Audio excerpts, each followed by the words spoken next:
On this episode of Content Sessions, we're talking with Chris Davies about real estate. Thanks so much for coming, man. Thanks for having me. Really appreciate it. Finally, we got to do it. Yeah, it's been a while. We've talked about one of your businesses already on an unreleased episode. Yeah. Which is exciting, but I'm glad to finally get in here for the real estate stuff. Me too. Thanks for having me. Absolutely, man. So tell me a little bit about your history. I know we go back a little bit now, but just to contextualize the conversation, tell me a little bit about your background, your history with real estate. Sure.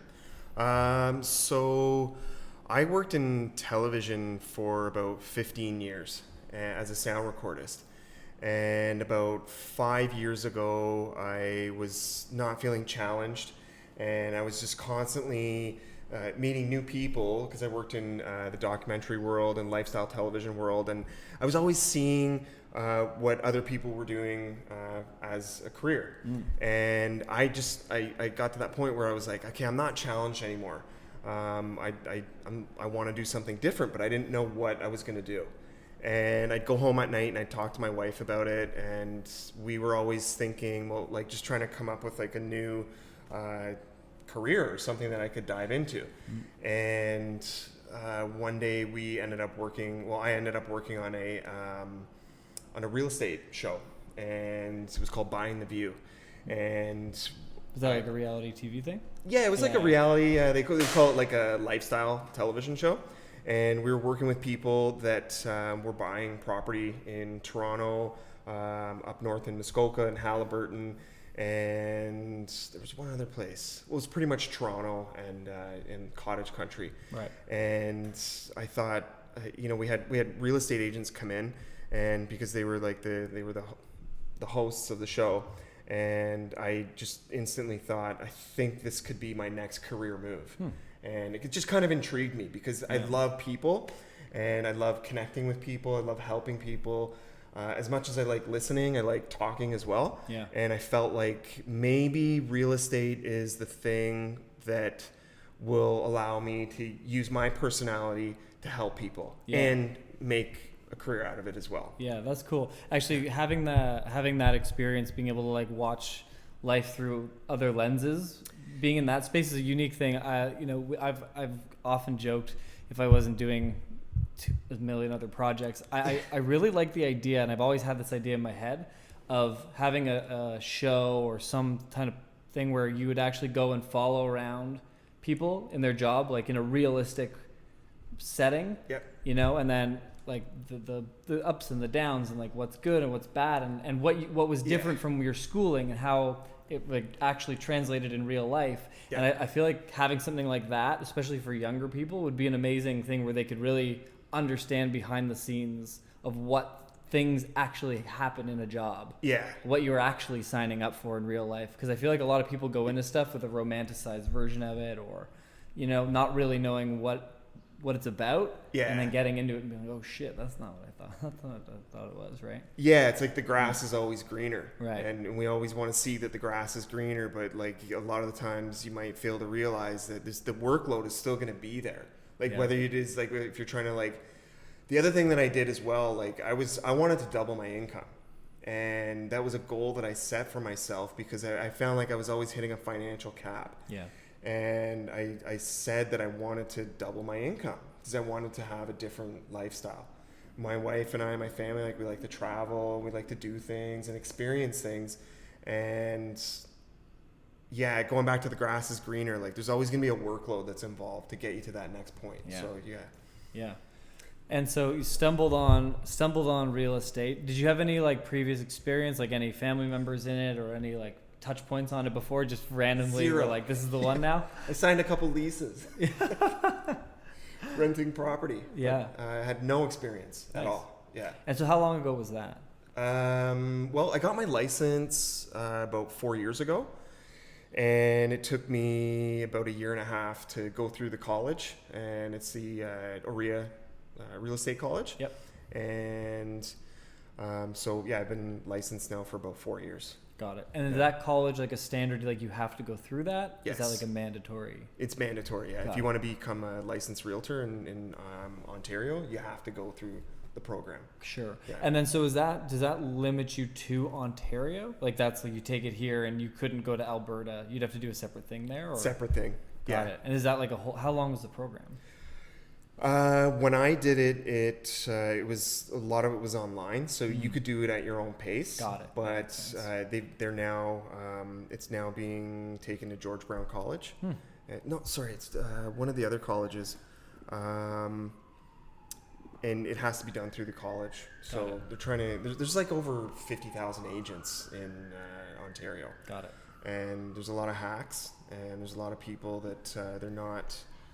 I don't know. They don't really know what they're doing. Sure. Yeah. Well, listen, I'm in the digital marketing space. Everybody in the basement can be a social media expert. They don't even need a license. I understand. We're in a similar industry with a lot of shitty lower part. Yeah. Like a lot. Not gonna lie. Like there's certain aspects of getting your license that are it's pretty easy, but there is a lot of information to know. Yeah. And like.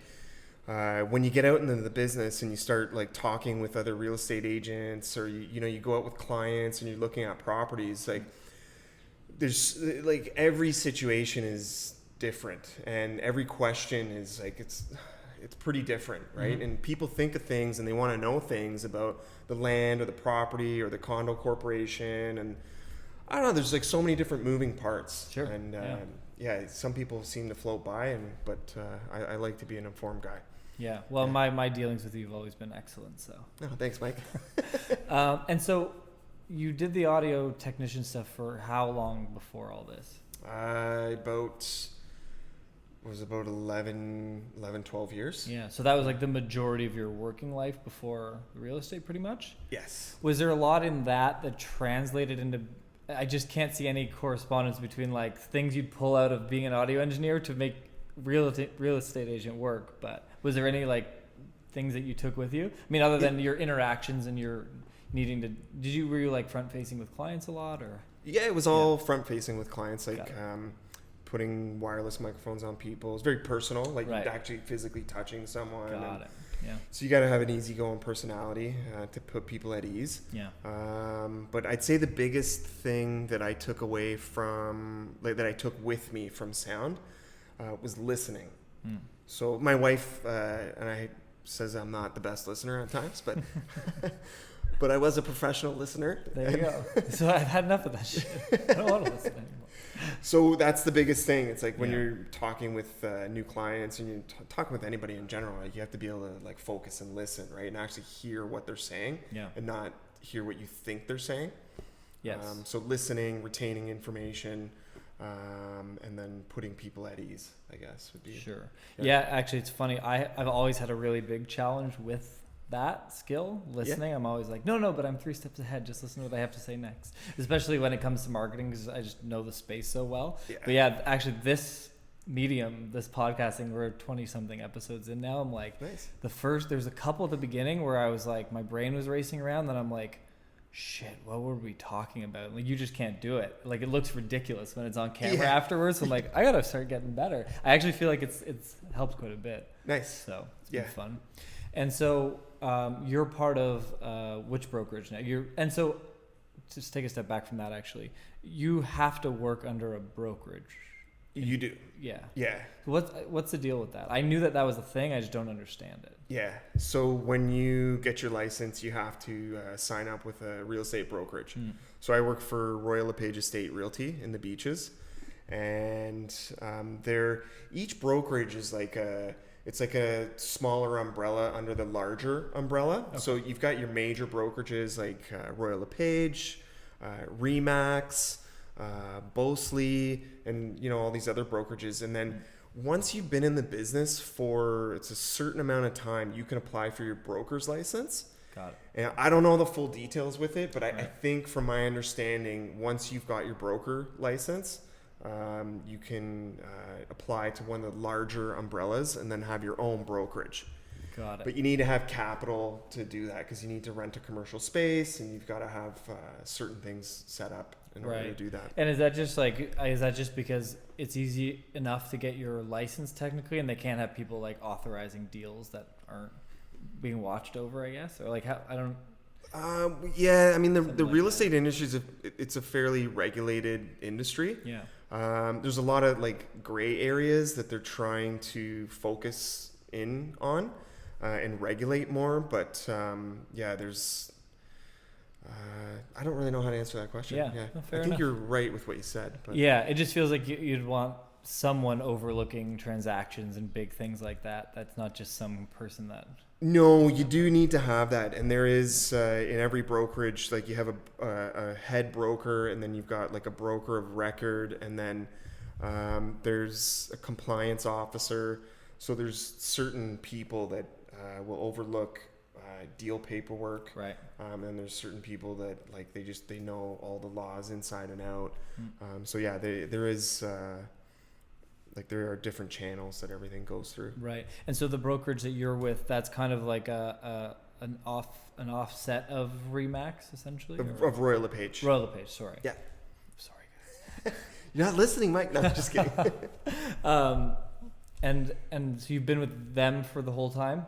4 years? Yeah. Yep. Yeah, the brokerage, so when you start out as a real estate agent, like right before you get your license, they recommend that you go and interview with as many different brokerages as possible to see like who's going to be the best fit for you. Mm-hmm. And with my brokerage, they were the last brokerage that I interviewed with. I interviewed with about 10 different brokerages all over the city. And these guys were the best. Like I instantly felt at home. Yeah. And the other agents that are in the office are very nice people, very easy to talk to, very approachable, and the brokers, like the managing brokers there, were I just felt very comfortable with them. It just felt right. Yeah, and that's usually a good place to start. Yeah.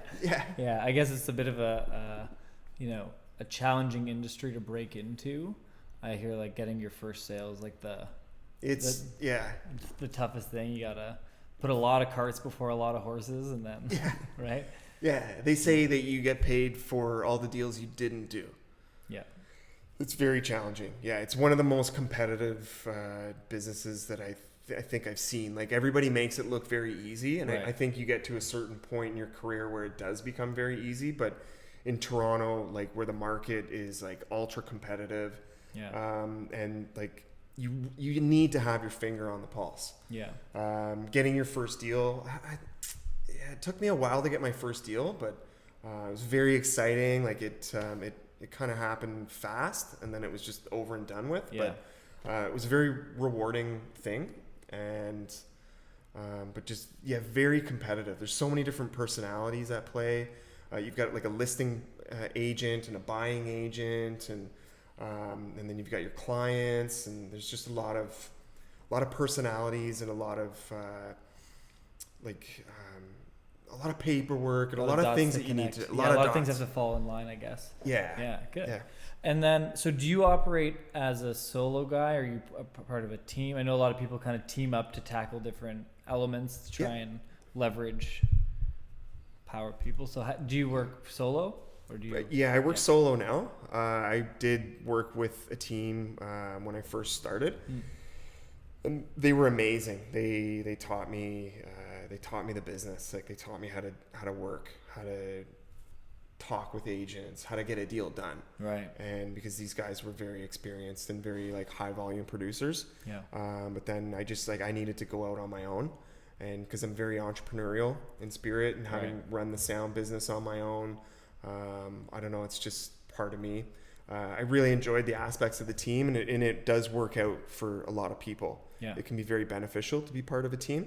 Is that generally like a revenue share that they'll do if you're part of the team, or do they? Yeah, it's a revenue share, and depending on how many transactions you're doing in a year, that can have an impact on like the cut that the team takes. Got it. So a team, like one of the biggest benefits working on a team is like they'll pay for like all the marketing costs, and marketing in real estate is like it can add up very, very fast. Yeah.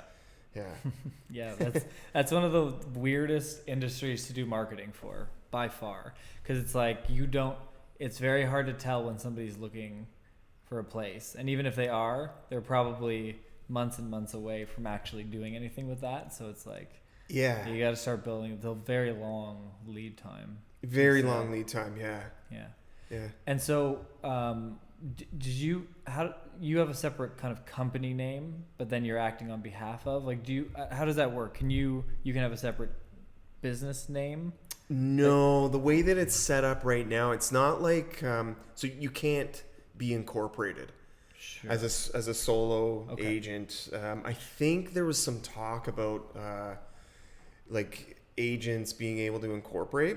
I believe the brokerage is incorporated. Yes, Yeah. the brokerages are incorporated, but up until now, there's no you can't incorporate, and I'm not too sure why. But I've seen people where they'll have like the team name by broker. Yeah. Right. So you can kind of like you can have like an operating name essentially, right? Yeah. You can have an operating name. Like when you get your license, you can you have your trade name. Okay. So some people, like there's one guy that's called I think he's like the Condo Man, Eddie the Condo Man or something. Right. And that's on his signs, and that's part of his branding, and you might even cut a check to Eddie the Condo Man. I don't know, but I feel like he lives on King West. Yeah, I think he's over there. Makes perfect sense. Sorry, King West. I'm not sorry, but yeah, I'm not a big fan of the West End. Neither. Well, I don't know if you are, but I know we're both East End. Yeah, I'm an East Ender too. I like the East End. Yeah, it's a little quieter. Yeah. Yeah, property values are a little less. Yeah. But easier to get in the market over here. Yeah, that's all right. And where are you at now? Do you operate out of out of a home office, or do you go into the brokerage often? I pretty much operate from home in the car, because we're on the road a lot. But I do go to the office when I can. I'm not honestly, I'm not huge on being at the office because there's too much chit chat, and I like my privacy and being able to jump on the phone and talk with clients without people listening in to my conversations. Sure. Yeah, but the office is there. Like, it's great. You can go in there. They've got everything's there. Yeah, you can. If you had to have a client meeting, you might want to bring people there. For sure. Yeah, I'd totally bring the clients there. Yeah. Yeah. The car office is the best though, man. Yeah. I worked out of my car for so long. Yeah. Cool. I was in the insurance industry for a while doing investigations and stuff. Oh. So I used to go to interviews, and then you'd kind of set up shop and whatever. And then when I was doing sales for a marketing agency, we were always just driving between appointments, between sales calls and stuff, and flip out your laptop everywhere you go. You have the lap pad and the plug. That's great. So you park by the lake and just completely tap out. Yeah. Yeah. It's nice. Yeah. I've done a few deals in parking lots. Yeah. Yeah. I love the parking lot deal. Yeah. And so where are you going with the business now? So you obviously want to increase the client base and getting exposure. Are you focused, are you niched down in any way in terms of the client you're focused on? Are you an East End guy, or you kind of go everywhere? There's a lot of guys like the condo guy. Yeah. I actually worked with a guy who sold basically lofts and condos in Liberty exclusively, and he was that guy. Yeah. Do you kind of have a bit of a niche in terms of the people or the type of people you want to work with, or is it kind of all over the place? Honestly, right now, I feel like I'm all over the place, because that's the question that comes up a lot. A lot of people ask, well, what's your niche? And right now, being 4 years into it, I feel like, okay, I should have a niche, but I don't know. I don't think I have a niche. I've done a lot of work in the leasing market. I know leasing inside and out. Yeah.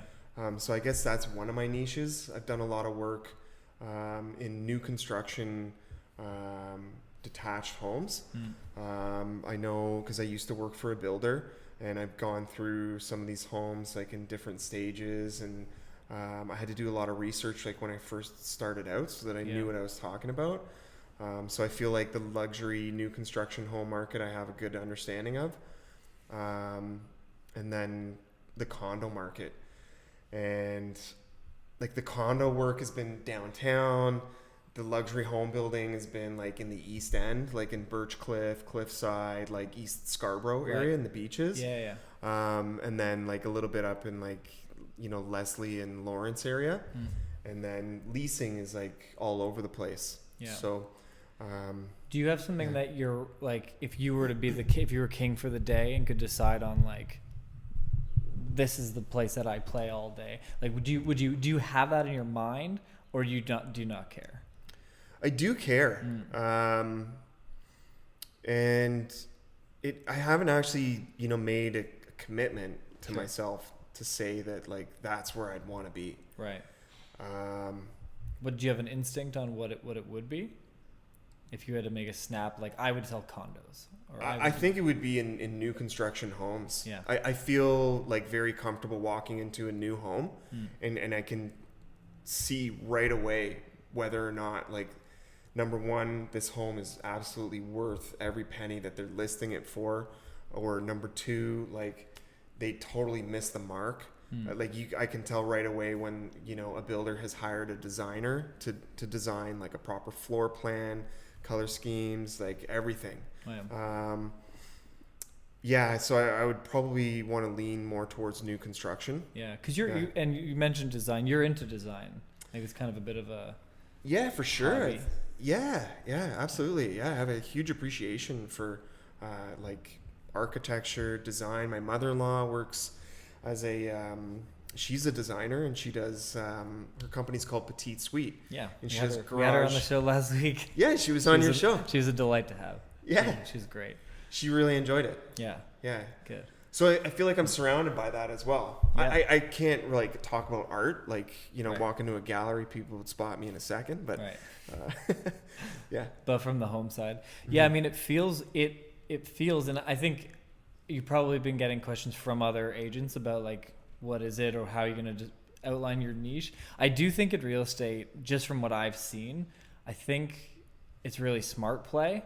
I think a lot of people, same thing with marketing, right? Like I think a lot of people say, if my niche is training, so we do social media training for businesses, we could also execute social media campaigns, and we also, we do marketing training, but we can also do marketing for companies. And I was afraid for a while about, if I say that I'm a training company, then everyone will be like, oh, but he doesn't do anything else. That was my concern too. I found it to not be true, so I've met with a couple of people that have very, very, very successful businesses, and they make leads for agencies. That's their business, and they charge a ludicrous amount of a monthly retainer. And so I was able to do a bit of a knowledge dump with one of the guys. I kind of gave him some help with something he's working on, and he kind of gave me a little bit of a help with how they would operate it. Cool. And that was one of the biggest things he says, that we deal with big agencies all the time, and everyone thinks they service everybody, but like if your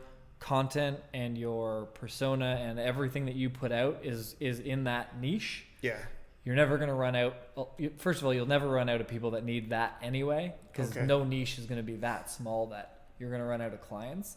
And the other thing is that when people see that you're super successful and super dialed into one thing, then they'll just trust you that you can do other things, because you obviously have your shit together, looking, because every, the website and the social and everything has this flow. It's like, oh, you must be like really well established and situated, more so than like, we'll take on everybody. So it's been hard for me, actually. It's like, been a weird turnaround of like, hey, all of our content is going to just be this type, and it's going to speak to this audience. But it's fucking working really well right now. Interesting. So something to think about. And I think the fear is always, will I deter other people? And my answer would have been a fearful, like, I think that's right. But I think the last 8 months have really opened my eyes to, maybe that was just me being scared of it. But interesting. Anyway, something to think about. Yeah, absolutely. I mean, now with where I'm at with the creation of my website and wanting to put ads out on the internet and getting people redirected back to my website, I think having that niche would be important. And because it does seem to be a question that people who aren't in the industry ask me. It's definitely one of the top 3 questions. What's your niche? What area are you focused on? And my answer right now is like, everywhere. Is that a niche? Yeah, and it's funny. Yeah, and again, I've been having this conversation with a couple different people who are wildly more successful than I've been, and that's what everybody says. Niche. And even if you speak to every single person under the sun in that niche, and you've signed all the contracts you're going to sign, and then that's dead, it's like, how hard is it to change your content to something else? Yeah. Not that hard. Not that hard. Yeah. Yeah. So it's been an interesting mental transition. Yeah. But it feels like we're like in a similar timeline of like, I know I have to do this, but I'm like really scared of it. Yeah. But yeah, it's been working so far, and we're very early in the stage of it, but it seems to be, and it doesn't seem to be deterring other business from coming in for whatever reason. I've read a few books by like a very successful real estate agent in Toronto, and in all of his books, he talks about niche. Yeah. Yeah, this guy named Glen McQueen, and he got into the real estate. Well, he's been in the business like for like 20, 25 years, maybe a bit longer, but he always goes back to niche. He's like, develop your niche and then work from that. Yeah. Yeah. It's a sign, man. Yeah. Yeah. It's a sign. And honestly, like, you know, to have the structure of a website right, I know we were talking about, you've been kind of through everyone kind of goes through the pain point of like, what do I do with this stupid website? Yeah. And you're using Fourwalls, yeah, which is I think they're pretty well known provider. Yeah. It's like an all-in-one, like here's your website and your back end.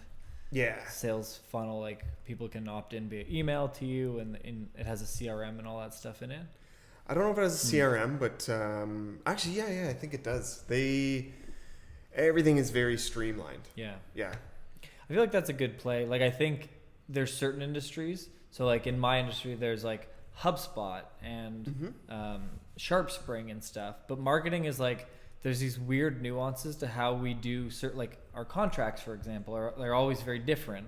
Yeah. And so I've always found, I've demoed these big products, and I've always found like, no, but the way we do that one thing puts me off because it doesn't service that thing. But it feels like real estate, like all the documentation is very like standardized. Yeah. And the processes are really similar. So I have a feeling you'll have good luck with it. I've heard good things about them. I've never used them, obviously, but. Yeah, I've seen, like, I've been going through, like, you know, every other real estate agent in Toronto. Like, I've been looking at their websites and looking at, like, what I like, what I don't like, and how it's presented. And the Fourwalls sites are actually quite good. They've got, like, there's different price points as well. Sure. So there's, like, an entry, a mid-level, and then a professional.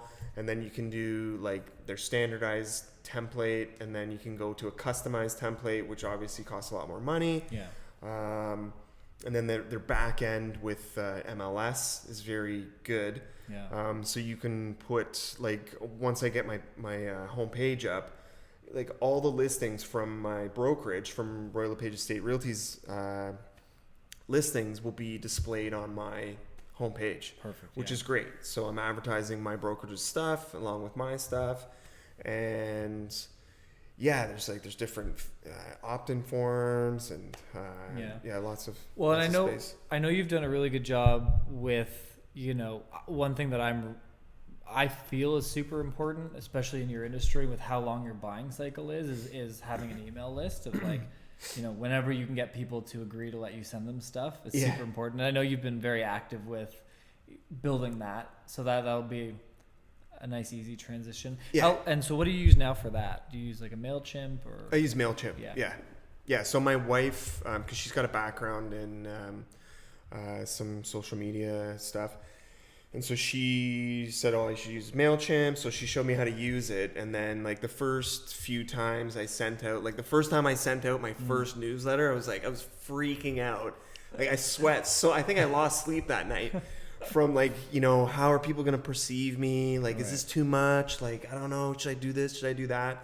And I sent it out, and the response was great. And people seem to be opening it. And because you can go in and look at the track record or whatever the open data. rate. Open rate, yeah. And my open rate is like 45%. It's really good. Which is great, apparently. Really good, yeah. And I'm trying to put out content that is like not salesy related. I'm trying to put out stuff that's like actually beneficial and stuff that would show some of my personality. Yeah. And Yeah, it's been great. And now that I've gone through like a few newsletters, I think I missed May because it was so busy. Yeah. But like I've got certain systems in place, and like I'll send myself an email. Like, so if I'm out and about, or like if I get an email, like a newsletter from some, I don't know, like a window cleaning company or something like that, and it sparks an interest in my mind, like, oh, maybe I can use that in my newsletter. Yeah. I'll forward that newsletter to myself, and I'll put in the subject heading, June newsletter, Nice. Chris Davies. And then so when I go to do my June newsletter, type up in my inbox, and it's like it'll bring up anything that I've marked. Nice. That's really smart. Yeah. And then are you so one thing that I've found, and I look at a lot of newsletters, so we do newsletters for clients. Oh, cool. So I actually have an email called newsletter@socialmediahouse.to. Okay. And what we do is we go and we subscribe to every newsletter in the categories that we're looking at. Cool. So like every men's skincare brand, every pizza chain, for all the different, so men's grooming stuff. Yeah. And so what I'll do is actually I go in, and this might be an interesting idea for you, is like if you find some of the top agents, subscribe to theirs. Yeah. And then just keep it in like a separate box, and then you can have something to go in and be like, oh, you can compare what they're doing. Yeah. Like they're just giving you their marketing for free essentially. You can just watch what they're doing. I do that. Yeah, actually. you do? Oh, good. Yeah. Yes. Smart. Yeah.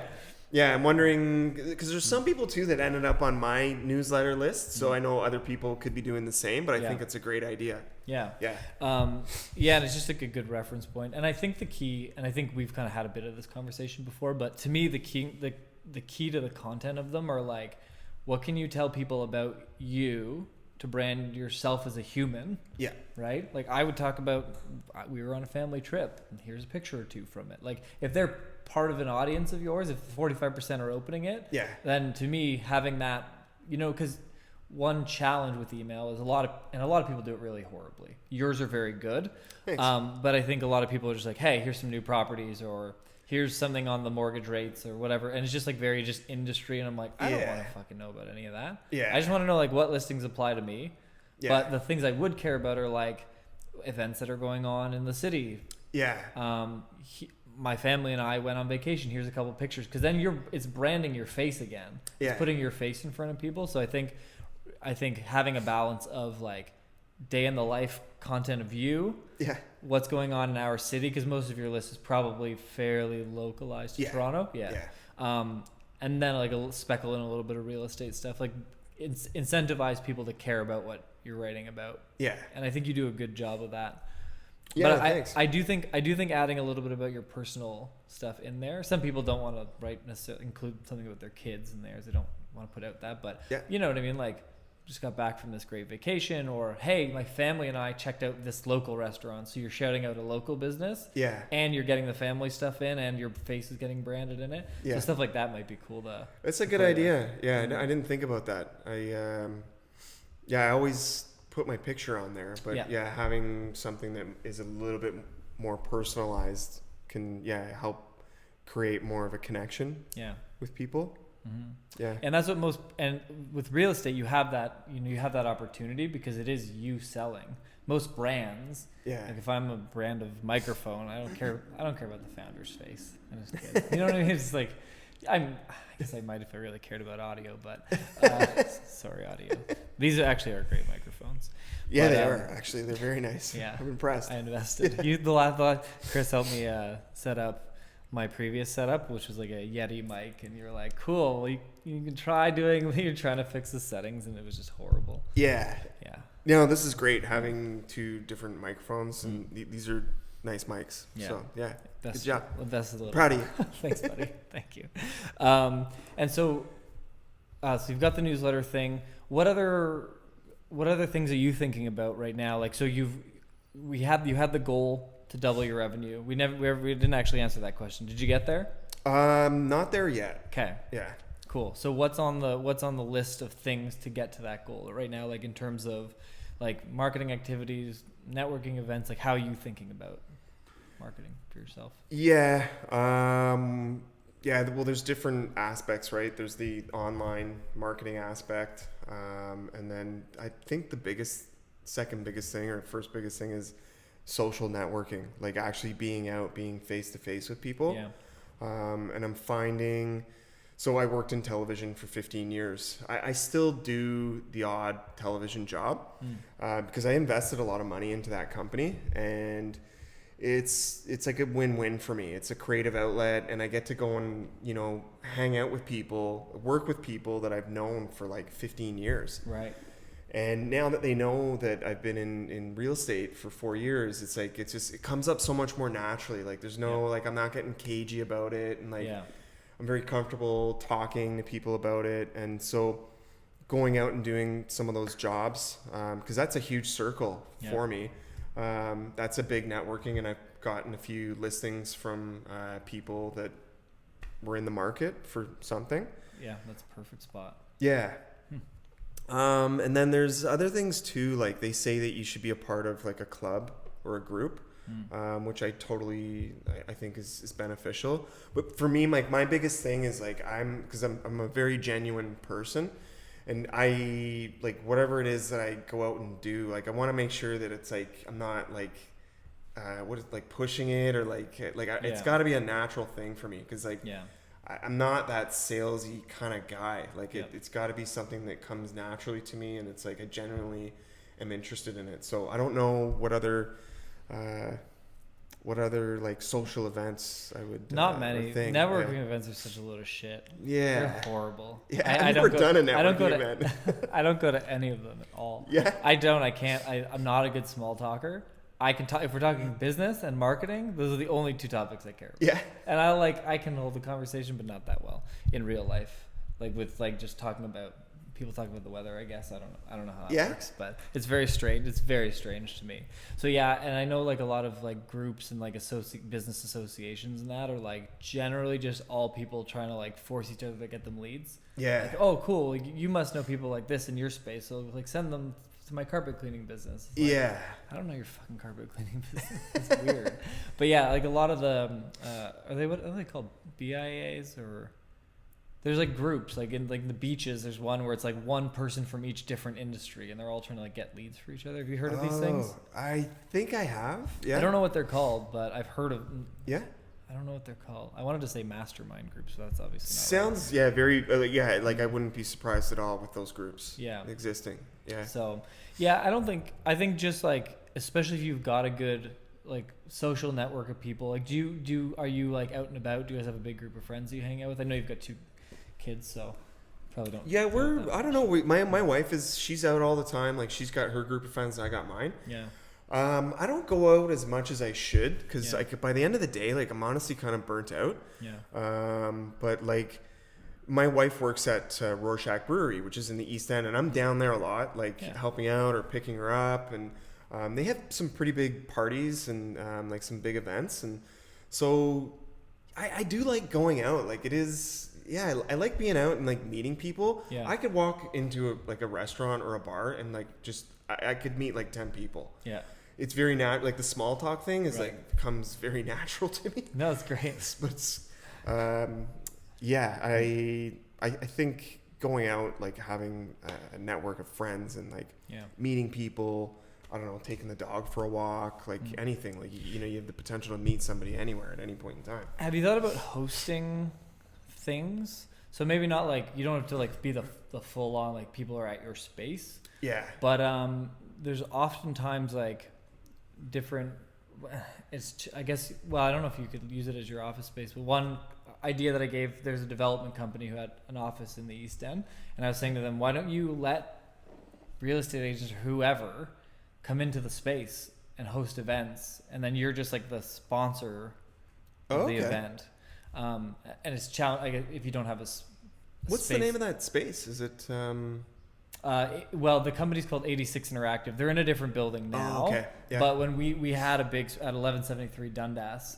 One way we were thinking about, how do you bring leads for marketing and for web, and it's like just get people in here, just let people use the space for free. They'll come in, and then you get a 30-second spot saying, hey, welcome to the space, here's a couple things that we do. Kind of host the party, and then kind of step out of the way without having to do too much extra work. I've thought about that, and when I was working on the team, the guys they used to, not when I was there, but back in their like earlier years, they would hold. Sorry, what was the term that you called it? Like a meeting or a networking or a networking event, or they would have something like that, like at a condo. So you can, like, if you have a friend or someone that lives in a condo building, you can rent the party room. Yeah. Or if it's a new construction condo, and you can hold an event there and bring people in, and you'd bring I'd be myself as a real estate agent, and then maybe get a real estate lawyer out, and then a contractor or a builder to come out, and just like, it would be like a buyer's seminar. So people could come, and maybe first time buyers who are looking at getting into the condo market could come and ask questions and get information, and then we could become like a trusted source for go-to information. Yeah, that's a good idea. Yeah, I've actually been toying with the idea of creating a meetup group, like being the host of a meetup group. Okay. So it'd be like, similar to this format, but just like wider format, like, hey, small business owners, you want to like come and maybe like Q&A style thing about marketing for your business, or maybe like a workshop on how to execute certain ads or something.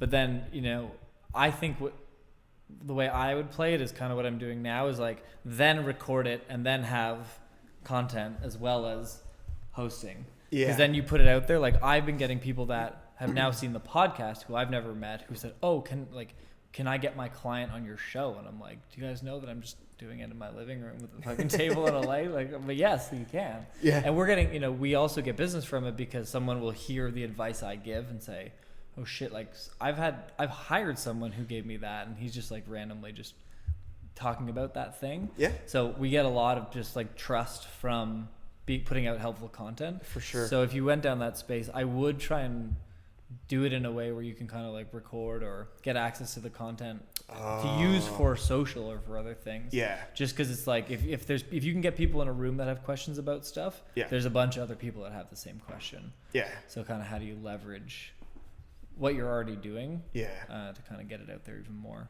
Yeah. But that's a good idea. Yeah. Yeah. And then from the digital side, so the new website's coming up. Yeah. And you've got do you have, I've always been confused by your page. You've got your one Instagram handle. Did you have another one with the team? Is that what happened? And then there was, the team has theirs. Got it. And then, so my handle now is Chris Davies Toronto. Yeah. And then, so that's my Instagram is Chris Davies Toronto. My Facebook is Chris Davies Toronto. My website is Chris Davies Toronto. Got it. So I lucked out with that. And then, that took me a while. It's pretty basic. It's just my name and then my location. But I was like, what should the web page be? What should I name this? But so all three are that. I don't use Twitter. I don't know if I should be or not, but I know some agents that do. Yeah, I mean, if you have a lot of time to put into it, yes. Otherwise, no. For certain industries, it's a must. Okay. But if you're not writing in like a funny way or having something quirky to say, it doesn't really make sense. What I will recommend it to a lot of people for is you can find conversations and be the answer to people's questions on Twitter. Instead of posting yourself, you can find the conversations and insert yourself being that helpful person. Yeah. And then that brings people back to you. Okay. But that usually works better with something that has distribution capability. So like an artist with a song or a product with an e-commerce store or whatever. When it's service-based, it's a little bit more challenging because you don't know who and where you're answering the questions from, so it might not be as practical. Okay. So in my opinion, I wouldn't use Twitter. Okay. I don't know. I've never been big on Twitter. I have an account, and actually just last week I sent the Premier of Ontario, Doug Ford. I was so mad at him for the cuts, like even more cuts. Right. I sent him a message. And I haven't been on Twitter in like years. But I was like compelled to send him a message about the cuts that he was making to the education system. It was so disappointing. But I sent him a message. Didn't hear back. Right. I wouldn't expect that you will. Yeah. And then so you've got a Facebook page for the business as well? Yeah. Yep. Yeah. And then an Instagram. And your Instagram account, is it a business? Like it's a business, you've unlocked the business account version of it? I don't know. Yeah. I'm not too sure. Maybe we could check that out. For sure. Yeah. Yeah, it has some benefits.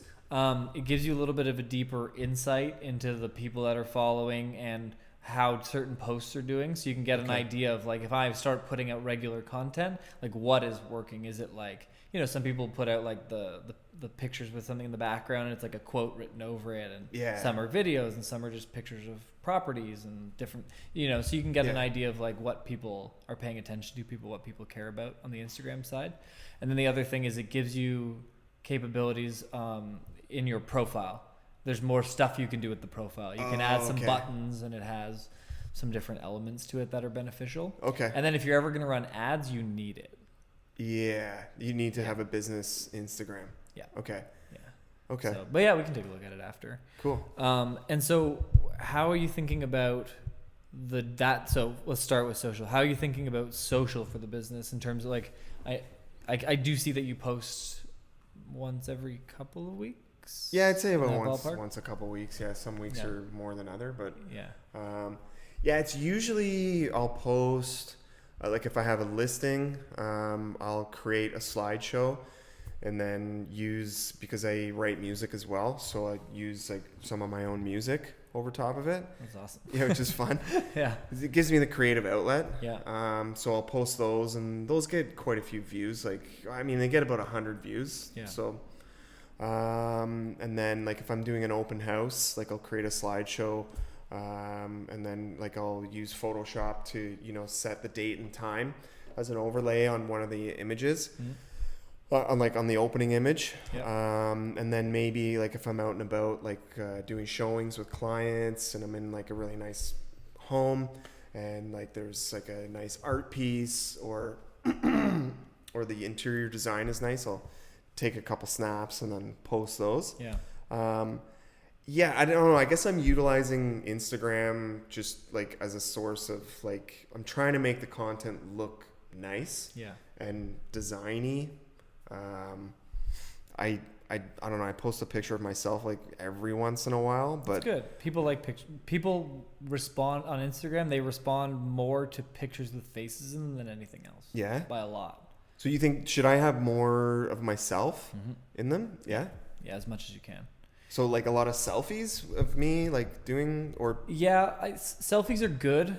I strongly recommend just getting like a little, I'll show you after. So I've got a little Bluetooth flash clicker. Yeah. So it just hooks up. Yeah. And then it depends. We don't always carry around a tripod. Sometimes we'll just like set it up, like put a glass and set it up against the glass so it's pointing out. And then you've got the camera in your. Yeah. So the selfies are okay, but they're never that flattering. Yeah. And they always are a bit awkward and they never look as polished as you want. Yeah. So either carry like a little tripod or just set up your phone on whatever and carry a little Bluetooth snapper. Okay. I bought mine with a mini tripod on Amazon for like $12. Okay. It's great. And actually the tripod doesn't work because my phone's the 8 Plus and it's way too fat. It just, it's a big falls phone. over. But I got a better tripod. But yeah, we've been having luck just kind of like putting a glass on the table, put it down facing that way, and then just kind of position yourself, put it in a way where you're kind of like hiding the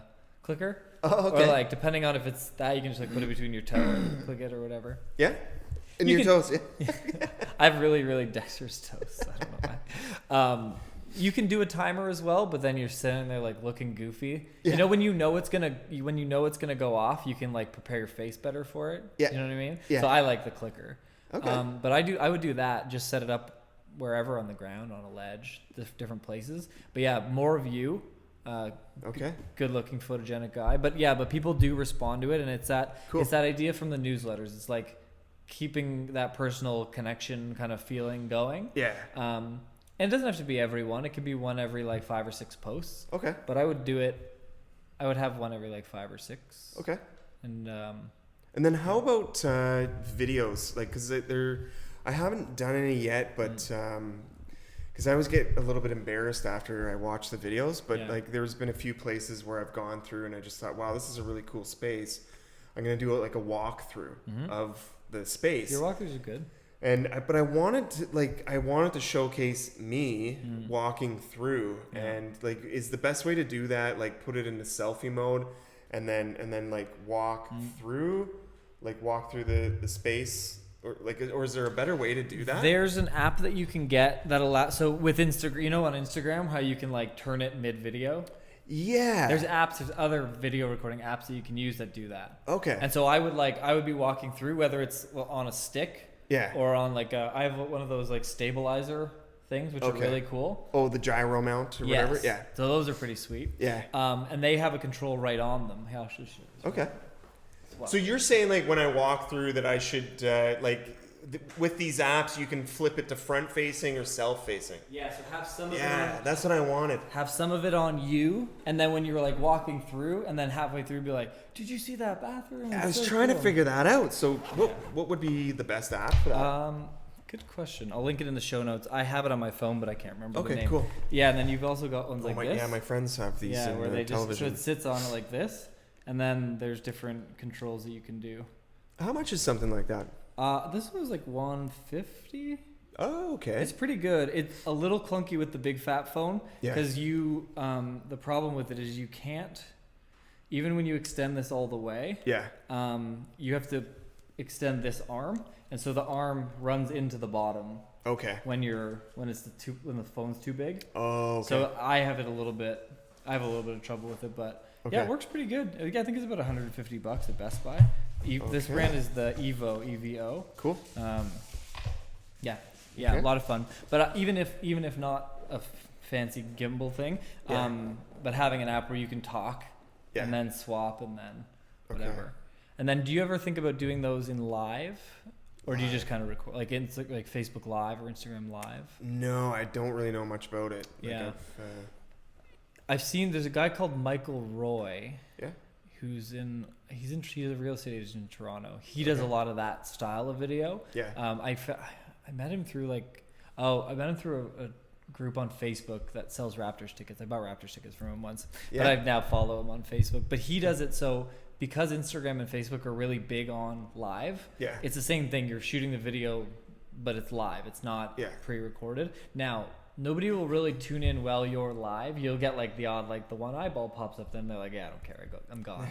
But what I found is those videos afterwards have a longer life than just a video that you upload. Okay. So you'll get people that will watch it post recording. Okay. And you'll get, for whatever reason, the reach of it seems to be longer. Okay. From what I'm experiencing with some of the client stuff we're doing. Okay. Compared to I just recorded the video and I uploaded the video. Right. And it goes up as like a post. Okay. Because when you're done live, it'll say, oh, do you want to like save the video and post it? So that will actually go up as a post. Okay. But then when you watch it, it'll be the live version of that video. Oh, okay. Yeah. Okay. Now you can't be too precious about it because you'll probably say some stupid shit or you just don't watch it after, basically. just do your best and then then leave it alone.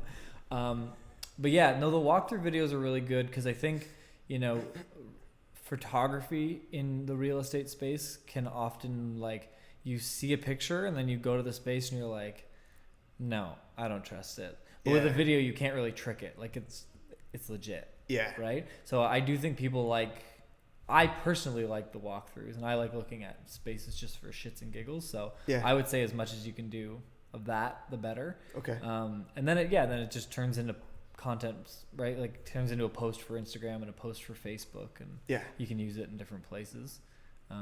So I'm big on that. Okay. Yeah. Yeah. I will, start getting more into that. I think once when things die down a bit, I noticed that like when it's the slow season, there's a lot of time to focus on like marketing and like doing my own like photoshopping stuff and creating ads or whatever. But when you're busy, it's like that stuff gets put to the back burner. So there's actually a thing that we're testing right now called Gen M. Mm-hmm. And it's like people that are looking for extra to develop extra skills. Okay. So it's like an intern program, but it's digital. Okay. So there's a guy out of Ottawa that came up with the whole thing. And so you apply to go on the platform as a student Yeah. And then you say, I want to learn about this and this and this, and these are my skill sets, and these are the platforms that I'm capable with. Okay. And then you go on as a business owner, Yeah. and you pay, it's like $47 a month, and it's like a 3-month commitment per person. Okay. And you get 10 hours a week from the intern person. Interesting. But it's all remote. Oh. So if you had some like templates for the ads and posters and this and this and that, Yeah. you could play with that idea of like having somebody where you're like, hey, you know, we got to create a new one. Here's the picture of the space, and here's like the logo, and then they could actually like do a lot of that for you. Yeah. We're working with this girl called Wendy. She's actually from Toronto, but it's from all around North America, and she's been an absolute delight to work with. She's Nice. helping us with like our YouTube cover art and like little graphic design projects that we just can't find the time for because they're like more internal things. Yeah. Cool. Yeah, and then they get some experience from it. So Yeah. it's a neat platform. Okay. Might be worth trying out. What's it called again? Gen M. Gen M. I think it's GENM.co Okay. or something like that. And they've got like when you go on, like you can search by what programs they're used to using. So like Photoshop and this and Canva. So you're like, oh, graphics, perfect. And then you do like a little interview. Okay. And then you get basically 10 hours a week from them for 3 months. Okay. And then all you're supposed to provide is like a little bit of feedback and mentorship to Yeah. like, you know, maybe giving them some help with something that they don't know about business because they're in it to learn. Okay. Yeah. Yeah. It's an interesting platform. We've just started it maybe like 3 weeks ago, but so far so good. Yeah, I'll have to check it out. Yeah. Yeah. It's a little bit of time to manage it. Yeah. But like if you have good templates for stuff, almost like then you're like, hey, here's the template. Yeah. Here's the Photoshop file, and like here's the assets. Yeah. And then just go in and make it look nice. It's Okay. like a little bit easier to let go of, right? Let someone else do. Yeah, that's what I'm finding. Like what the big challenge right now is so managing money, because there is I would love to be able to pay someone right now, Yeah. like to do all the marketing, to do all the stuff, and I'm just at a point now where I can pay someone to do the website. Yeah.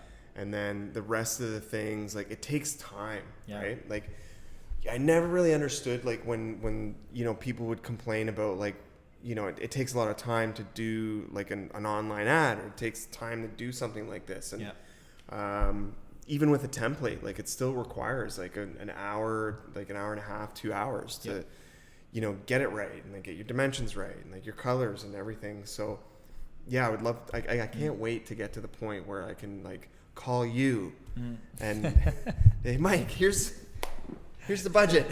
Here's the problem. Yeah. Go do it. Make money. Yeah. No, and it's funny. It's always, even in the marketing industry, the last thing that we get to market is ourselves. And I've now started to like really spend the time to invest with the podcast and with, we've got people that come on and help edit the videos and create pictures and stuff from it. Nice. But it's still like, it's still always just an outgoing expense, and like,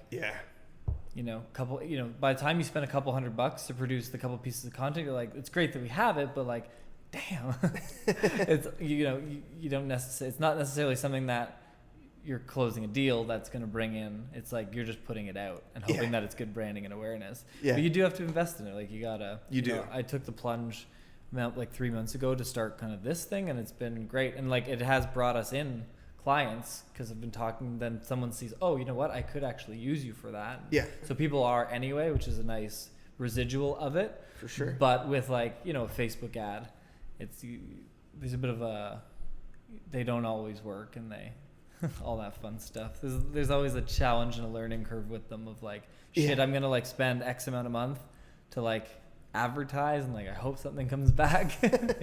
It's nerve wracking as the business owner that's now putting out money to do marketing.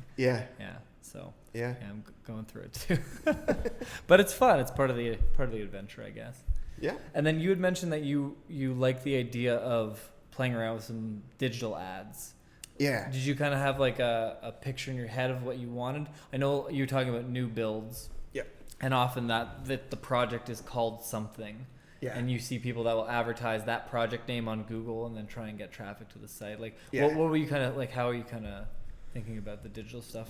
So with with the digital online ads, what I wanted to do, because I have a lot of ins with pre-construction condos, and we can get I get access to they call it like VIP pricing or like pre-list pricing, where you can get like certain deals on purchasing like a new construction condo, whether it's like, you know, a $10,000 or $20,000 price reduction, or like a price reduction on a parking spot or a free lock or something like that, right? There are benefits to getting in at ground level. Yep. So when I get stuff like that, I wanted to put like an ad out on the internet that would pop up, and people could see like, okay, oh yeah, here's this new development in the East End, and they could click on the ad. It would be redirected to like a form fill-in page where they could contact me directly about this project, and then I could call them and discuss their needs and whatnot. So I wanted to do something like that, but I just don't know how to do it. Sure. Well, I've got a couple suggestions. I've actually done very, very similar to that. So what you want to make sure is that you have either a separate mini website or landing pages on your website that talk about that project in particular. Okay. Right. So when I'm coming from an ad, it doesn't matter where it's from, Google or YouTube or Facebook, it doesn't matter. Yeah. There has to be a consistency of like what you talk to me about here versus what I see over here. Oh, okay. So you can, and with Fourwalls, you should be able to do this. You could have a landing page, and that page is, you know, chrisdaviestoronto.com/this project name, whatever that is. And so the title of it is project name, and it says, hey, I'm Chris, I've got VIP access to this and want to tell you about the project, right? Yeah. And then have some photos of the renderings, and have some, like, if they're available, have a couple of the floor plans available. Yeah. Hey, do you want more? And then get them to sign up from there. But you do have to have a page that's very specific to that building. Project. You don't just want them to go to your website and talk about, I have access, you know, you can't just write a couple sentences. It's not going to work like that. Yeah. So you have to put up, you know, like I said, renderings, a floor plan or two. Hey, do you want to get access? Like give me an email or give me a call or however you want to collect their data. Okay. So having a landing page for it is 100% needed. Okay. What a lot of companies will do is they'll make a microsite, just like a one really long page site that's specifically called, you know, like, so, you know, for the 90, the 90.to or the 90 VIP dot whatever. So you can buy a domain that's similar to whatever the builder's domain is. So that's what you have to do. That's what those guys are doing. They're buying that domain. They're buying a domain that's similar to what the builder would use. Yeah. And then they're advertising it. So on Google, you can buy an ad based on whatever somebody's searching, right? Okay. So a Google ad, the way that it works is I put in a keyword, which is whatever that keyword is. So that could be Audio-Technica microphones. Yeah. And if someone's looking for that and I sell that, I want that keyword on my list. Okay. Right? So with you wouldn't want it to be like Real Estate Agents Toronto or Real Estate all you would want is the name of that building, because you know people are actually searching for the name of that building. Yeah. So, and a bunch of people are going to bid on that because they've got these microsites, and you would be just fighting with them for position. Okay. But it's very effective. I think a lot of people in the industry who've seen that technique being used are like, oh, well, it's saturated and everybody uses it. Like, people don't know how to execute it at a high level. I wouldn't be worried about that saturation. So what you would do is you would type, you know, if somebody searched for the 90 Toronto, the 90 condo development, the 90 lofts, the 90 whatever, all the different things that people would search. Yeah. Your ad would show up talking about the 90 VIP floor plans, da-da-da-da-da. And then when they click, they either come to a microsite or they come to your site with a page that has all of the information that they need about it. Okay. My instinct is if you can get people to your own website and just have a nice landing page, that's better.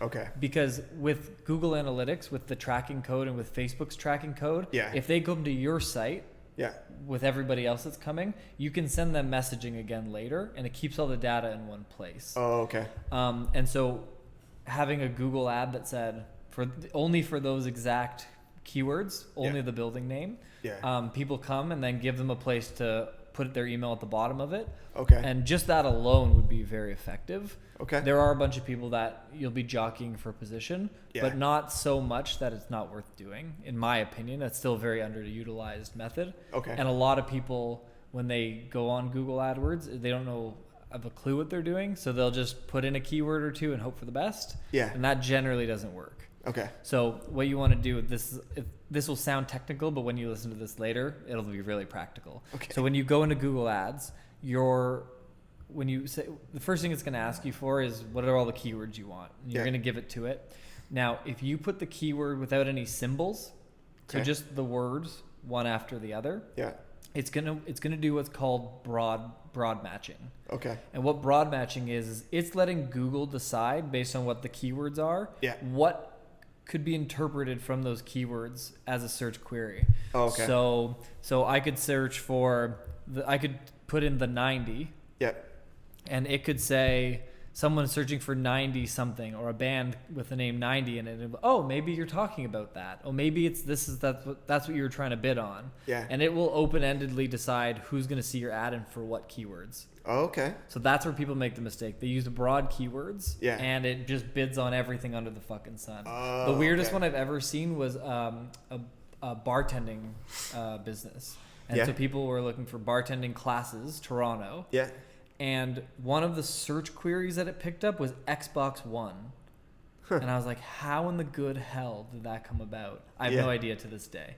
But I do know that if you leave the search type open-ended, it's going to let Google decide what it thinks you mean. Okay. And that's a mistake. So when I put in my words, I want to have them separated by a comma, or? So there's a couple different ways you can do it. You can have a plus sign before each word. Oh, okay. And the way what happens with the plus sign is so say there's 3 words, the 90 condos. Yeah. It has to have all 3 of those words in the search for it to bid. Oh, okay. It doesn't matter what order. So it could be floor plans for the 90 in Toronto condo building. Okay. But as long as it has the 3 that you have the plus with, it will only bid on searches that include all of those. Oh, okay. So that's a good place to start. That's a little bit more narrow. Okay. And that will be more practical. Yeah. You can also if you put a square bracket around the entire thing, the square bracket, whatever is exactly in the square bracket is exactly what you bid on.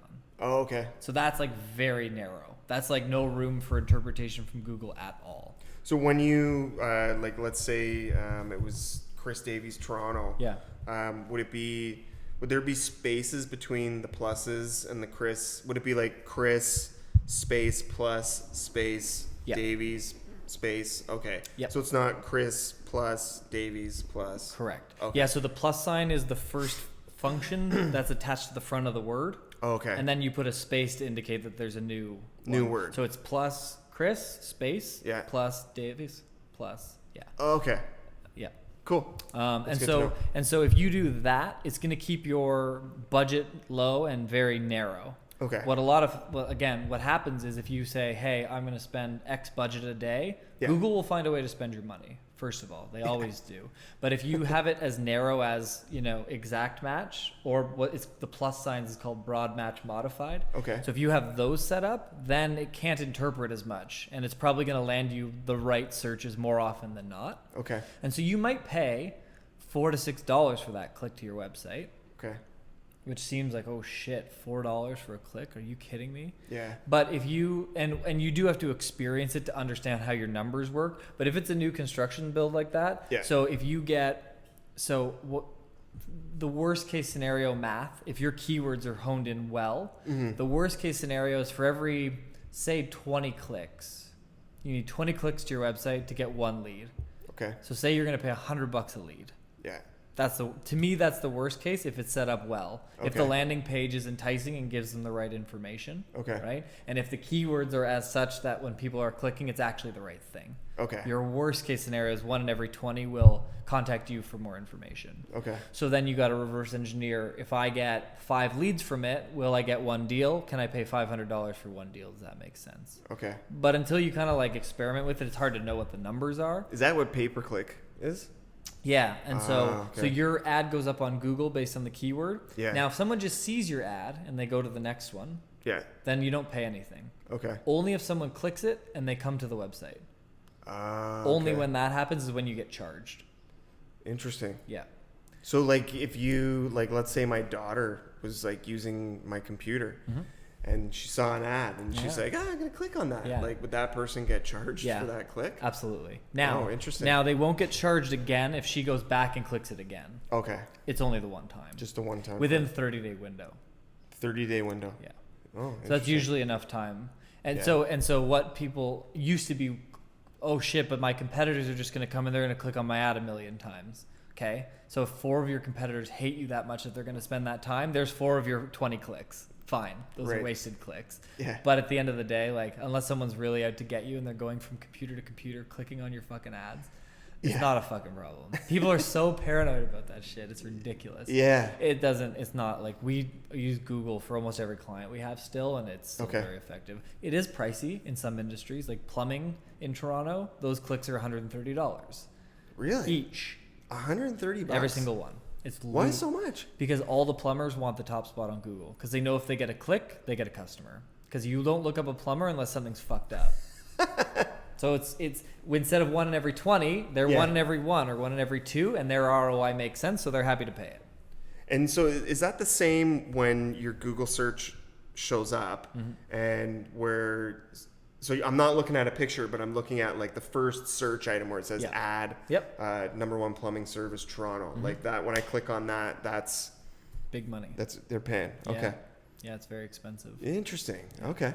So, but yeah, and so I think having some content on your website that's like, again, really helpful and what the buyer would want to know to actually decide to talk to you. Like you have to give them enough for them to want to talk to you. Yeah. But it's very effective. It's very effective. So I would say Google number 1, because I'm searching for that condo development, and that's so impactful. If you're already searching for it and I'm your answer for it, even better. Yeah. Facebook and Instagram are different. Like you're interrupting people's day to be like, hey, do you want this thing?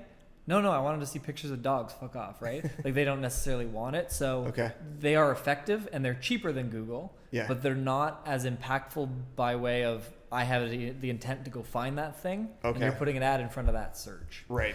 But I would say that spending low budget on Facebook or Instagram with like carousels of the renderings, hey, we've got this cool building that's opening up, come check us out for VIP pricing, whatever. Okay. So that ad with a carousel of the renderings, targeted to like a tight geography, can be very effective as well. That goes to the same landing page that you already have. Yeah. Microsite or landing page. That's all the information. You collect them from there as well. Yeah. Now, you're going to get more clicks for cheaper from Facebook and Instagram, but they're not going to convert as high. And when I say convert, I mean they opt in and give you an email or they become a lead. You won't get the same rate. You'll get more for cheaper, so you might get the same cost per lead, but the amount of traffic required is more. Okay. But it is cheaper, so it's like not bad. Okay. It's not the end of the world. Yeah. But the ability to target on Facebook and Instagram is not like it was before, since Facebook got in trouble for being bad. Yeah. So your ability to target based on people actively searching for space right now is not as high. Oh, okay. But one thing you could do is, so again, having the click go to your website where you control it. Yeah. So I get a click from Google, and I know that if I come to the site and I give you my email, it counts as a lead. So you can have Google Analytics or Facebook mark that checkbox as a lead. Okay. Right? I come to the site, I fill out the form, Facebook's like, cool, you got a lead. Yeah. Okay. What you can do is, if you're getting a good amount of traffic to that, but you're getting a bunch of people that came to the page but didn't become a lead yet. Yeah. You can put those people in an audience. And I want to see, so I go into Facebook. Yeah. And I say, hey, Facebook, into their ad platform. I say, I want a list of all the people that went on my website that didn't click lead, that didn't put in their email. Okay. Right? So now, and if you're logged into Facebook and you've come onto my site, it's likely that Facebook is going to match me to you. Okay. Right? So if you're browsing the internet and I come on my site, if you're on Facebook, what happens is your website puts a little tracker on them. Oh, okay. And it knows that you've been there. So wherever you go now, I know where you are. And you've seen those probably like with Amazon and stuff where it's like an Airbnb, it's like always showing you the properties over and over and over again. Yeah. You can do that, but only target people that came on the site but didn't give you their email yet. Okay. Because the people that gave you their email, you don't want to keep pounding them. Yeah. But the people that didn't, maybe see if you can get them to come back. Yeah. Maybe I was in a rush and I clicked on it and I was like, oh, this is cool. And then I forgot where I found you. Yeah. You know, with Google, your budget runs out for the day and someone looks for it again and then your page doesn't come back up now. Because you have a daily budget, and if it's been spent and I'm a person that's coming to find you again, I might not be able to find you because organically you're not there. Right. So the people that have come on, you can send them an Instagram ad or a Facebook ad that says like, you know, you can make it a bit more urgent. Don't miss out. Okay. Da, da, da, da, da. And so that's called remarketing, where you control the data because they've been on your site. Yeah. So you can now send them another layer of messaging based on the fact that they've been on the site. Okay. And you can do that for really cost effective. So we just set up a campaign for a client, a completely different industry. Yeah. But we had a Facebook ad that was like, hey, do you want to try this thing? Yeah. Went to the website. And from there, if they didn't sign up for that thing, we had 2 ads. We had one that was a video testimonial saying like, hey, I've tried this out and it was amazing and I loved it.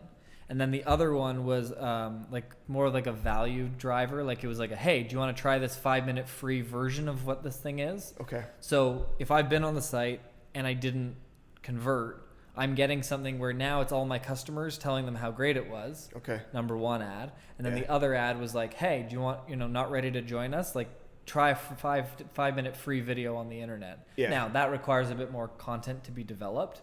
That's not, you can't just do that. Yeah. But you could send messaging that's like, hey, like don't miss out on this great opportunity. And maybe there's some value points that you didn't include on the landing page. This developer has a really high success rate, or this developer's buildings tend to increase in value by this amount. Don't miss out. Okay. Right. So more, not so much like nagging them to come, but providing some kind of incentive for them to come. Yeah. You can't give them a discount. Yeah. You can't, so there's nothing there, but I think giving them more information that's helpful. Yeah. Amazing amenities and really cool, common spaces in the building. Like don't miss out. It's going to be a really fun place to live. Yeah. So that stuff where you didn't get them on the front end of that ad, but it's new information that you can give them to maybe have them come back and make the decision. Okay. Does that make sense? Yeah, I think so. Yeah. I'll have to, I'll listen to this again. And for sure. But I think as a general thing, it's like if you've paid $4 or $5 on Google, or even $3 on Facebook, you have the opening ad on Facebook. If you've paid $3 to $7 to bring one person to your site, and they don't take an action that you want, the idea of never communicating with them again, it's the same thing as like if someone gave you their email and you're like, I'll just never email you. Yeah. Like why? If you've shown them if they've shown interest in what you're offering, you gotta hit them again. So the remarketing is like, you can set it up by rules, right? If I came on the website and I spent a certain amount of time, or if I went to this page and this page and this page, or whatever you want. So you can get creative with how you strategize it. But your most rudimentary one is, I have a landing page that talks about what this condo building is about. Yeah. Someone saw a picture of it on Facebook, or someone Googled the name and they came to the site. You got to serve them remarketing. You got to give them another layer to communicate with them. Okay. And so that, again, that can be like something about the amenities and something about how, the resale value down the road or whatever, but get them excited enough to come back to the site and continue the action. Gotcha. Make sense? Yeah. And so you can do that, like you can do that all for like a fairly reasonable budget. And once you've done it once and you understand the infrastructure of it, it's very easy to duplicate. Okay. It gets easier and cheaper every time a new building comes up, because you're like, oh, cool. I know that, this landing page didn't convert as high as that one. Like once you've done 4 or 5 and you've tried like, oh, maybe I'll put the renderings above the floor plans. And then this time the floor plan's above the rendering. And you're like, oh, people have responded better to this or to that. So observing the data and getting an idea, you'll get a feel for it. Interesting. Especially when you start spending money running ads, because then every penny you're coming in, you're like, cool, like when is that coming back to me? Or like, when is this going to pay? Like you pay attention to the data more when you're paying for the traffic. Yeah. So you have learnings after your first 4 or 5 times you do that with the development of like, got it. It's the floor plan and then the renderings and then and then the email. Okay. That's my system now. And once you got it, then you can just keep spitting that out. Yeah. And same thing with the ads, you'll have a different way of, different features you'll talk about in the ad, and like, okay, this one wasn't as good. People didn't care that it had a pool with a lifeguard, but they cared that there was a bowling alley, like whatever, Yeah. you'll find different things that people are drawn to. Okay. And you'll even discover it in the conversations you have with clients. Yeah. Like what is the stuff that's important to them when they're thinking about buying a new build? Right. And you have a pretty good idea of what that content should be anyway. Yeah. Solve their problems, put them at ease. Okay. By with whatever the ad copy is, right? Yeah. Start answering the questions before you get asked them. Okay. Those are the ads and the landing pages that do the best. Okay. Yeah. Yeah. Yeah, I'm excited about trying that. Yeah. I know when I was working on the team, the guys, they put a lot of money into this new construction project that they were working on. And it was a bunch of new build luxury homes, like 4,000 square foot homes. And they were pretty disappointed with with the leads that came back to them. Yep. Now, I don't know, I wasn't privy to what their dealings were with the marketing company that took care of that, but it didn't pan out the way that they wanted it to. Yeah. And I never saw the ads either, so I don't know how it was. But yeah, one thing you can do, so if you know of a company that's doing things well, you can actually go to their Facebook page and there's a button that says page transparency. Yeah. That page is another page inside their Facebook page that will show you when the page started, any of the names that the page is previously called. So if they changed the name of it a bunch of times, that might be, it might have been, they got caught with something. Oh shit, we got to change the name. So if you've seen a page that's changed names a bunch of times, even especially with an e-commerce store, you're like, why has this been 7 different names? That's sketchy. But the other thing you can do is you can see all the ads that they're running right now. Oh, okay. Every single ad that's live and how long they've been running that ad. I can click. You can click and you can look at the ad in full. So where's the page? Where do I see the page? So if you go to their business Facebook page, there's I don't know where it is on desktop, but I think it's on the left. So it's just recently moved. On the left where it's home, posts, about, it used to say ads and info. And now there's a button somewhere that says page transparency. But you go on their Facebook page, it's somewhere there. Somewhere there. And you can see all the ads that they're running now. Cool. So if you know a company that's doing well, you pop on and just kind of steal their style. Yeah. That's how we find most of our successful ads. We go to the bigger companies. Yeah. And we're like, cool. That's very smart. This wording or these style of pictures or this videos.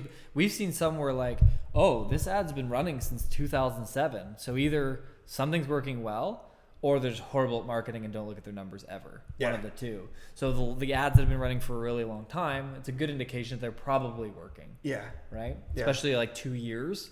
That's a long time for one ad to run. So it's probably... And you've seen that? You've seen some ads that run for years? Yeah, usually it's not so much with your industry. It's more like e-commerce products.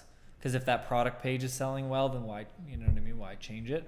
So in real estate, it's probably changing more often because it's just different buildings and different projects. So but you can at least go see how the big guys are running their ads and get some ideas from them anyway. Yeah, that's a great idea. For sure. Yeah. But I mean, I think being realistic, everybody in marketing, they're like, oh, well, we used to do flyers and we used to do this. And now we're going to, we were spending $5,000 a month on door hangers and all this stuff. Yeah. Now we're only going to spend $1,000 a month on digital, but we're disappointed if it's not 30 times the ROI as my fucking door hangers. What? Yeah. How does that work? Yeah. So I think, a lot of people have this because it's on the internet, it's got to be 30-time return on investment compared to the 2% return on investment I got with something else. Yeah. It doesn't make any sense. I think the way you can determine success is understanding how much it is to make that sale. Mm-hmm. And then understanding, okay, I'm willing to give up 10% of that to market it, to be effective with it. Yeah. And then, okay, so if that's the case, and you just reverse engineer it, right? Yeah. So if I know I need 20 hits to my landing page to get 1 lead and 1 in every 10 leads sells, then you got to buy $1,000 worth of ads. Yeah. But once you do it a couple times, reverse engineer how that math played out. Yeah. And then you can allocate budget according to that. Gotcha. It takes time. And after 5 or 6 times, when you figure out the landing page well and the cadence to the ads, maybe you only need 500 instead of 1,000 to sell now. Right. But it takes time to learn the cadence for what you're trying to sell. Gotcha. None of this stuff just pops up and starts working overnight. Yeah. I mean, sometimes it does, but it often does not.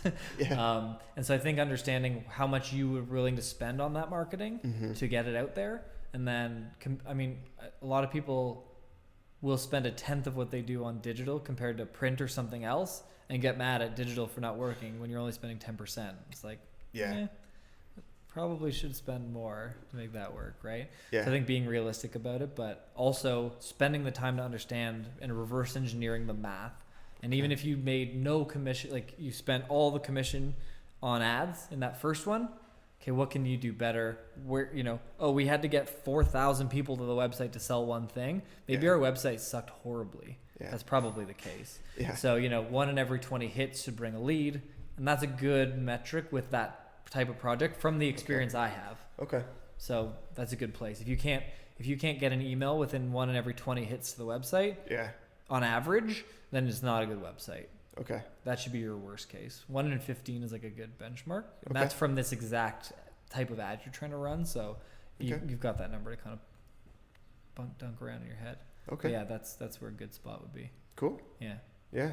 Cool. Thanks. Well, I feel we covered a lot of ground. Yeah, we did. I feel like you should go get your Facebook ad account right now. Yeah, I should. Well, let's take a look at that thing on your phone. But yeah, thanks so much for coming. Thanks for having me, Mike. Yeah, man. Yeah. We can maybe do a follow-up in a couple months. Once you've started to kind of tinker, I'd love to do like a follow-up to like see where it's at and that kind of stuff. Yeah, me too. Yeah, I'd love to give you some feedback as well. Yeah. The biggest thing that I find is just you want to be face-to-face with people, and like I want to have my hands in a few different things. Yeah. So like, and I think you probably find the same like with your business. Like, there's a point where you got to jump on the phones. There's a point when you need to do your newsletter. There's a point when you got to do some ads.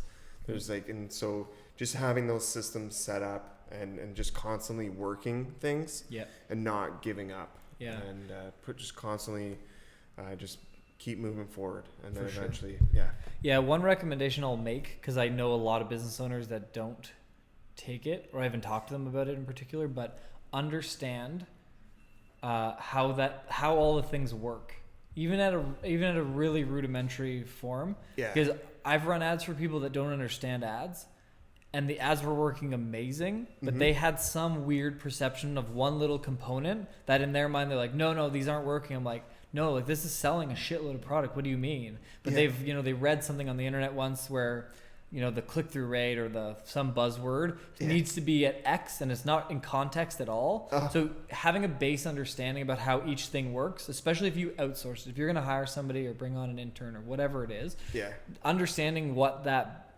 even talking to a marketer who can give you, hey, here's some benchmarks that you should pay attention to, but a third party from who you're hiring to be like, hey, from my experience, here's some good numbers. Here's where it should be at. Yeah. Because if you don't, you're going to read a headline somewhere on Twitter and be like, oh, well, we're not getting 33% something. This is bullshit. It's not working. And it could be working great. Yeah. So having a bit of an understanding about how each of them works so that you can look at it objectively instead of subjectively, because that's how a lot of marketing contracts go to die. And we've had people that didn't no longer work with us because they had a perception of X, but no understanding of how it worked. Gotcha. And then all of a sudden it's like, oh, this doesn't work now. You're like, we were getting such a good return. What are you talking about? Yeah. And they, they go on and they go to someone else and it doesn't work as well. Yeah. It's usually the case. But having that understanding will make you make decisions better. Yeah. And will make the transition of like, I have to spend $1,000 to get a sale down to $5 quicker. Yeah. When you understand it even at a base level. Okay. So I would, figure that out. There's like a lot of good YouTube shit out there. I can point you in the direction, but cool. Yeah. Thanks. Yeah. Cool, man. Thanks, Mike. It's been a pleasure. You too, man. Yeah. Good seeing you.